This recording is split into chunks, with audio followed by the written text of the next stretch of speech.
Hello दोस्तों, जय हिंद, नमस्कार। और आज हम बात करेंगे दोस्तों आईबीपीएस में आईबी वैकेंसी के बारे में। जी हाँ दोस्तों, आईबीपीएस आरआरबी के द्वारा 14th एग्जामिनेशन 2025 का जो वैकेंसी निकला हुआ है और इस पर आज हम डिस्कस करेंगे।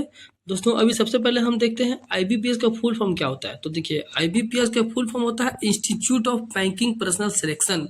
दोस्तों ये आईबीपीएस का फॉर्म है, ये बैंकिंग लाइन से जुड़ा हुआ वैकेंसी है और इस पर दोस्तों आज हम डिस्कस करेंगे। तो चलिए सबसे पहले दोस्तों हम यहाँ पे देखते हैं क्या इंपॉर्टेंट डेट्स कि आपका फॉर्म कब से स्टार्ट हो रहा है।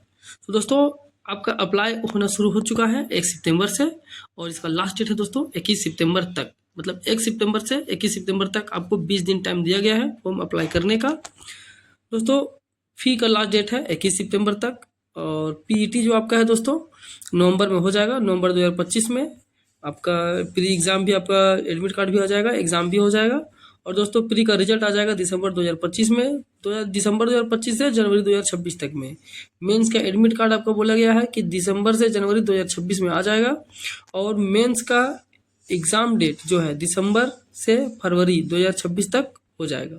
दोस्तों रिजल्ट डिक्लेयर आपका मेंस या मेंस सिंगल का भी जनवरी 2026 में हो जाएगा। इंटरव्यू का लेटर आपका स्केल 1, स्केल 2, स्केल 3 जनवरी 2026 में आ जाएगा। इंटरव्यू डेट आपका सारा कुछ दोस्तों, मतलब आपका पर्सनली अलॉटेड रिजल्ट जो है वो पर फरवरी से मार्च 2026 में क्लियर हो जाएगा। दोस्तों यहाँ पे गलती से 25 लिखा गया है, लेकिन ये 25 नहीं है, ये 2026 है। तो 2026 में मार्च से फरवरी 2026 तक में आपका सारा कुछ कंप्लीट हो जाएगा। और चलिए दोस्तों अब यहाँ पे हम बात कर लेते हैं एप्लीकेशन फ़ी के बारे में। तो एप्लीकेशन फ़ी आपका देखिए, जनरल ओबीसी ईडब्ल्यूएस के लिए 850 रुपये रखा गया है। वहीं हम दोस्तों SC ST PH के लिए बात करें तो 175 रुपये रखा गया है। पेमेंट मोड दिया गया है दोस्तों ऑनलाइन में। आप debit card, credit card, internet banking, IMPS, cash card, mobile wallet, किसी भी तरह से आप ऑनलाइन पेमेंट कर सकते हैं। अब दोस्तों यहाँ पे देखिए, सबसे पहले राइट साइड में देखिए टोटल पोस्ट कितना है। तो दोस्तों टोटल पोस्ट है 13,217। टोटल 13,217 पोस्ट पर ये वैकेंसी निकाली गई है। अब यहाँ पे दोस्तों हम देखते हैं पोस्ट के हिसाब से आपका एज लिमिट क्या है। तो देखिए सबसे पहले आप ऑफिस असिस्टेंट के लिए अप्लाई करते हैं तो 18 से 28 साल तक आपका एज रखा गया है। अगर ऑफिसर स्केल 1 के लिए 18 से 30 साल, ऑफिसर स्केल 2 के लिए 21 से 32 साल तक, ऑफिसर स्केल 3 के लिए 21 से 40 साल तक आपका एज रखा गया है दोस्तों। उसके बाद भी दोस्तों यहाँ पे नीचे में लिखा हुआ है कि age relaxation extra age per rules of IBPS RRB recruitment 2025। मतलब एज रिलैक्सेशन भी दिया जाएगा, जैसे कास्ट वगैरह में दिया जाता है, कास्ट के और कैटेगरी के हिसाब से दिया जाता है उस अनुसार। दोस्तों अब हम यहाँ पे बात करते हैं दोस्तों पोस्ट नेम और टोटल नंबर ऑफ पोस्ट, मतलब किस पोस्ट को कितनी वैकेंसी दी गई है, कितनी सीटें मिली है। इसमें अलग अलग प्रकार के पोस्ट हैं, आपको मैंने पहले यहाँ पढ़ के बताया भी यहाँ पे कि एज लिमिट किसका किसका कितना है। तो सबसे इसमें दोस्तों सबसे छोटा सबसे नॉर्मल पोस्ट जो है वो ऑफिस असिस्टेंट का है, जिसमें 18 से 28 साल तक एज लिमिट रखा गया है।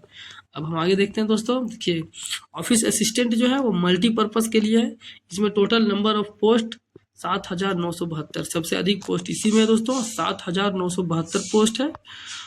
उसके बाद देखते हैं हम आगे, ऑफिसर स्केल 1 असिस्टेंट मैनेजर के लिए 3,907 पोस्ट है।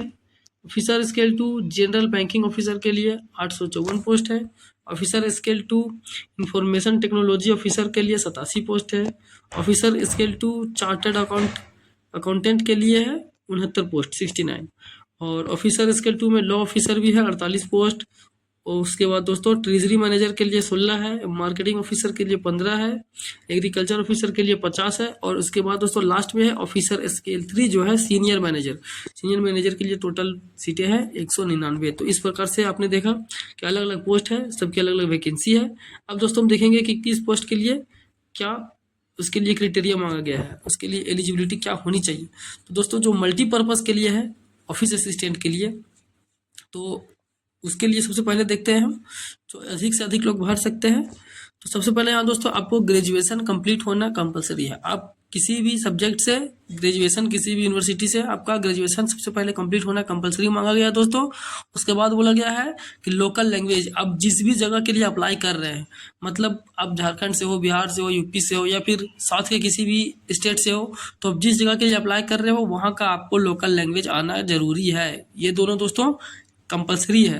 उसके डिजायरेबल में रखा गया है दोस्तों कि वर्किंग नॉलेज ऑफ कंप्यूटर। देखिए ये सबसे बड़ा सस्पेंस वाली बात है, बहुतों को पता नहीं है कि डिजायरेबल और इसेंशियल में क्या अंतर है।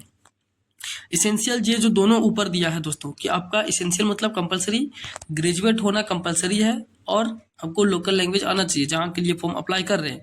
डिजायरेबल दोस्तों वो चीज़ है जो आपको कंपलसरी नहीं है, जो आपके लिए कंपलसरी नहीं है कि आपको आना ही चाहिए। जैसे वर्किंग नॉलेज ऑफ कंप्यूटर बोला गया है डिजायरेबल, तो इसमें दोस्तों देखिए डिजायरेबल अनडिजायरेबल में क्या अंतर है मैं ये आपको बताता हूँ। मान लीजिए कोई दो कैंडिडेट है, दोनों के नंबर 50 आए हैं, प्री में भी दोनों पास हुए हैं, मेंस में दोनों के नंबर 50 आए हैं। अब उनका सिलेक्शन होना है। एक ने वर्किंग का मतलब कंप्यूटर का अच्छा नॉलेज ले रखा है, जिसको कंप्यूटर का अच्छा खासा काम करने के लिए आता है, कोई भी बेसिक नॉलेज पता है, वो वर्किंग कर सकता है उसमें। दूसरा है जिसको कंप्यूटर के बारे में नॉलेज है ही नहीं, कुछ कर ही नहीं सकता, उसके बारे में जानता ही नहीं।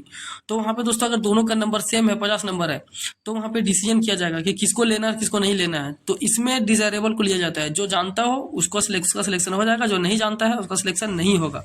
लेकिन दोस्तों हर वक्त ये फॉर्मूला काम नहीं करता है, क्योंकि हो सकता है कि आप जो जान रहा हो कंप्यूटर उससे ज़्यादा नंबर लाए हो, तो पहले ही आपका सिलेक्शन हो जाएगा। तो ऐसा सोचना नहीं है। मैंने देखा है कि बहुत सारे वीडियो में मैंने देखा है कि कमेंट ऐसे आए हैं कि सर डिजायरेबल क्या है, ये समझ में नहीं आ रहा है, इसकी वजह से बहुत कोई फॉर्म भरने में हिचकिचा रहे हैं। मेरा ये वीडियो बनाने का सबसे मेन पर्पस यही था कि डिजायरेबल से कोई घबराए नहीं। अगर आता हो कंप्यूटर तो भी ठीक है, नहीं आता हो तो भी ठीक है, आप बेहिचक फॉर्म अप्लाई कर सकते हैं। बस आपको ग्रेजुएट होना कंपलसरी है। अब जिस स्टेट का है या जहाँ के लिए भी फॉर्म अप्लाई कर रहे हैं वहाँ का आपको लैंग्वेज आना चाहिए अच्छे से। बस दोस्तों यही अंतर है। इसके लिए आप बेफिक्र होके आप फॉर्म अप्लाई कर सकते हैं मल्टीपर्पज़ के लिए, ऑफिसर असिस्टेंट के लिए। आगे दोस्तों ऑफिसर स्केल 1 असिस्टेंट मैनेजर, ये भी दोस्तों इसमें भी मांगा गया। देखिए ग्रेजुएट होना कंपलसरी है। इसके साथ में और भी कुछ है दोस्तों, यहाँ पे देख सकते हैं। जैसे होना क्या डिग्री होना जरूरी है इनके साथ, एग्रीकल्चर का, हॉर्टिकल्चर का, forestry, animal husbandry, veterinary science, agriculture engineering, pisciculture, agriculture marketing and corporation. तो देखिए कोऑपरेशन इंफॉर्मेशन टेक्नोलॉजी। तो दोस्तों इस प्रकार से मतलब सब अलग अलग पोस्ट के लिए अलग अलग जो है डिग्री मांगा गया है। आप देख लीजिएगा, आपको जो भी अप्लाई करना हो उसके हिसाब से आपके पास अगर डिग्री है तो अप्लाई कर सकते हैं। ऑफिसर स्केल 2 में देखिए जनरल बैंकिंग ऑफिसर के लिए भी इस प्रकार से मांगा गया है। ग्रेजुएट दोस्तों सबको होना कंपलसरी है, ग्रेजुएशन सबका कंप्लीट होना जरूरी है। उसके साथ ही साथ इनके साथ जो भी डिग्री मांगा गया है अलग से वो आपको देना होगा साथ में। अब देख लीजिएगा दोस्तों जो भी है यहाँ पे।